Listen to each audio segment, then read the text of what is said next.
Now, the leadership of the South African Local Government Association will be in KwaZulu-Natal today to discuss service delivery problems at municipalities. The interaction with councillors and community members are expected to conclude on Friday. Newzroom Afrika's Modise is part of our team watching the story, and she joins us now live from Durban. And a number of issues said to be discussed there, Nobuhle, including political killings, the water crisis there, and the rates payments boycotts.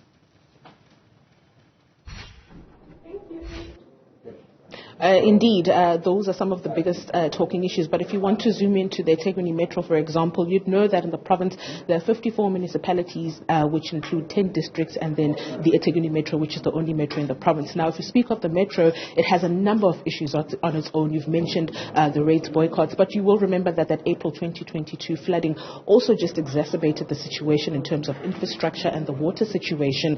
You'd understand that already there was a water backlog. If you go back to 2021, that was at 65%, and with that flooding that took place, it just made things even worse. But then you'd get others saying that the issue of the infrastructure, especially when we look at the sewage crisis that took place, which saw beaches close and saw a number of issues.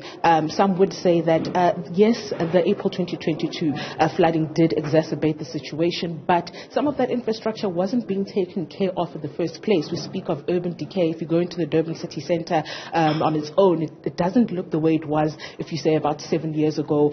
Things have completely turned around. It just looks like a ghost town, if I may say so. The level of maintenance in the city centre is also just a bad thing. We've seen the rates boycotts, and that comes after the municipality, the eThekwini Metro, obviously mentioned the fact that the rates needed to go up because of the situation with the flooding, and a lot more funding needs to be sought out in terms of being able to fix a lot of infrastructure. We've covered immensely on the infrastructure problems in the province, and not just the province, but in the eThekwini Metro, where you'd see that some roads still haven't been repaired. The sewage pump stations, we've been covering that extensively. So there's a number of issues, and if you talk about the province as a whole, there's also that issue of corruption and maladministration. You'd remember that issue with the Msunduzi local municipality, where there was a tender fraud scandal of 290 million. Abaqulusi as well, there was a tender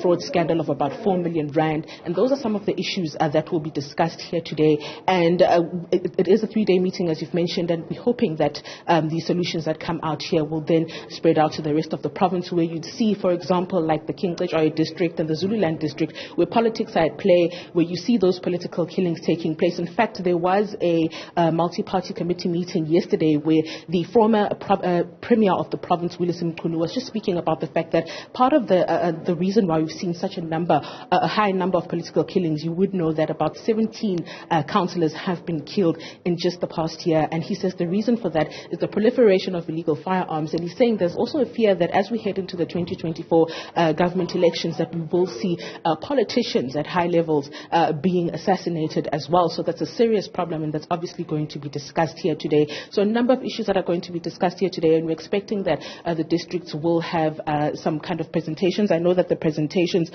will be in the form of them discussing the outcome of the 2021 elections, the political composition of councils and functionality of governance structures in the district. They'll also be presenting on the state of the administration at vacancy levels, and there's also the state of service delivery in the districts, financial management and sustainability, legal and regulatory compliance, including state of litigation against municipalities, and the list of advocacy or support requests from Salga. So all of this is going to be discussed, and they're hoping that whatever outcome comes out of these meetings will then be spread out those solutions will be spread out into other municipalities across the country.